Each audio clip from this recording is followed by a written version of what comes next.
حضرت فاطمہ رضی اللہ تعالیٰ عنہ کا درد بھرا واقعہ سننے کے بعد آپ کی آنکھوں میں آنسو آ جائیں گے اور آپ بھی زاروں قطار رونے لگیں گے۔ بسم اللہ الرحمن الرحیم۔ ایک بار کا واقعہ ہے کہ بی بی فاطمہ گھر کے تمام کام کر کے چکی پیس رہی تھی اور وہ رو رہی تھی۔ حضرت علی رضی اللہ تعالیٰ عنہ گھر میں تشریف لے آئے۔ دیکھتے ہیں کہ گھر کے سارے کام ہو چکے ہیں اور فاطمہ چکی پیس رہی ہے اور ساتھ میں رو رہی ہے۔ حضرت علی بی بی فاطمہ سے پوچھنے لگے، اے فاطمہ کیوں رو رہی ہے اور یہ پانی کس لیے اتنا زیادہ گرم کر رہی ہو اور اتنا سارا آٹا ایک ہی ساتھ پیس رہی ہو؟ بی بی فاطمہ رو کر فرمانے لگی، اے میرے پیارے شوہر، آج میں نے ایک خواب دیکھا ہے کہ میرے ابا جان کسی چیز کو تلاش کر رہے ہیں۔ میں نے اپنے ابا جان سے پوچھا، اے ابا حضور، آپ کس کو تلاش کر رہے ہیں؟ تو میرے پیارے ابا جان سرکار دو عالم صلی اللہ علیہ وآلہ وسلم نے فرمایا، اے فاطمہ بیٹی، میں تجھے تلاش کر رہا ہوں۔ بی بی فاطمہ رو کر فرمانے لگی کہ آج کا دن میرا اس دنیا میں آخری دن ہے، آج میں نے اللہ کو پیارے ہو جانا ہے۔ حضرت علی یہ بات سن کر بہت ہی زیادہ رونے لگے اور فرمانے لگے، اے فاطمہ، ابھی تک تو پیارے نبی سرکار دو عالم صلی اللہ علیہ وآلہ وسلم کے بچھڑنے کا غم ہمارے سینے میں ہی ہے اور تو اپنے بچھڑنے کی بات کر رہی ہے، میں اس تیری جدائی کو کیسے برداشت کروں گا؟ تو بی بی فاطمہ فرمانے لگی، جس طرح آپ نے میرے ابا حضور کی جدائی کا غم برداشت کیا ہے، اسی طرح سے میری جدائی کا غم بھی برداشت کر لیجئے گا۔ حضرت علی رضی اللہ عنہ پوچھنے لگے، یہ پانی کیوں گرم کر رہی ہو؟ اتنا آٹا کیوں پیس رہی ہو؟ آج کے دن بھی تم اتنے کام کر رہی ہو، تم نے بہت کام کر لیے۔ بی بی فاطمہ رو کر فرمانے لگی، اے میرے پیارے شوہر، آپ کے بھی تو حق ادا کرنے ہیں، اپنے بچوں کے بھی حق ادا کرنے ہیں۔ میں پانی اس لیے گرم کر رہی ہوں تاکہ میں اپنے بچوں کو اپنے ہاتھوں سے نہلا سکوں، اور میں آٹا اس لیے پیس رہی ہوں تاکہ میرے بچے اور آپ اس آٹے کی روٹیاں بنا کر کھا سکیں۔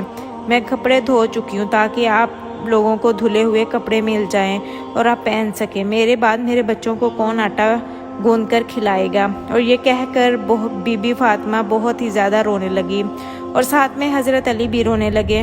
حضرت علی رضی اللہ تعالیٰ عنہ بی بی فاطمہ کو سمجھا کر وہاں سے اٹھا لیتے ہیں اور کہتے ہیں کہ یہ کام مت کرو۔ تبھی بی بی فاطمہ کی طبیعت بہت زیادہ خراب ہونے لگتی ہے، انہیں تیز بخار ہونا شروع ہو جاتا ہے۔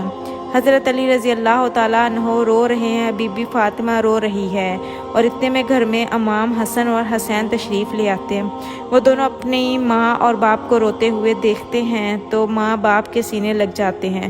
ذرا سوچئے وہ کیسا منظر ہوگا، وہ کیسا عالم ہوگا جس ماں کو پتہ چلے کہ آج اس نے دنیا سے رخصت ہو جانا ہے، اور میرے بچوں کا کیا بنے گا؟ میرے بچوں کو کون کھانا کھلائے گا؟ میرے بچوں کو کون روز سلائے گا؟ اس ماں کے دل پہ کیا گزرتی ہے؟ حضرت علی رضی اللہ عنہ بہت ہی زیادہ رونے لگے اور بی بی فاطمہ بھی بہت رونے لگی، اور اپنے باپ اور ماں کو دیکھ کر امام حسن اور حسین بھی رونے لگے اور پوچھنے لگے، اے ابا جان، آپ کیوں رو رہے ہیں؟ حضرت علی خاموش رہے، پھر بی بی فاطمہ سے پوچھنے لگے، اے امی حضور، آپ کیوں رو رہی ہیں؟ بی بی فاطمہ نے فرمایا کہ تم دونوں اپنے نانا جان کی قبر پہ چلے جاؤ۔ حدیث شریف میں آتا ہے کہ امام حسن اور حسین پیارے نبی سرکار دو عالم صلی اللہ علیہ وآلہ وسلم کی قبر پر چلے جاتے ہیں، وہاں پر جا کر بیٹھ جاتے ہیں۔ تبھی اندر سے آواز آتی ہے، میرے پیارے بچوں، تم لوگ واپس اپنی ماں کے پاس چلے جاؤ، میرے پاس تو تم لوگ آتے ہی رہو گے، لیکن آج اپنی ماں کو جی بھر کے دیکھ لو، آج کے بعد تمہاری ماں تمہیں نظر نہیں آئے گی۔ جب یہ بات حسن اور حسین کے کانوں میں پڑتی ہے تو وہ دوڑتے ہوئے گھر چلے جاتے ہیں اور اپنی ماں کے سینے کے ساتھ لگ جاتے ہیں اور خوب روتے ہیں۔ حضرت علی بھی رو رہے ہیں، بی بی فاطمہ بھی رو رہی ہیں، امام حسن بھی رو رہے ہیں، امام حسین بھی رو رہے ہیں۔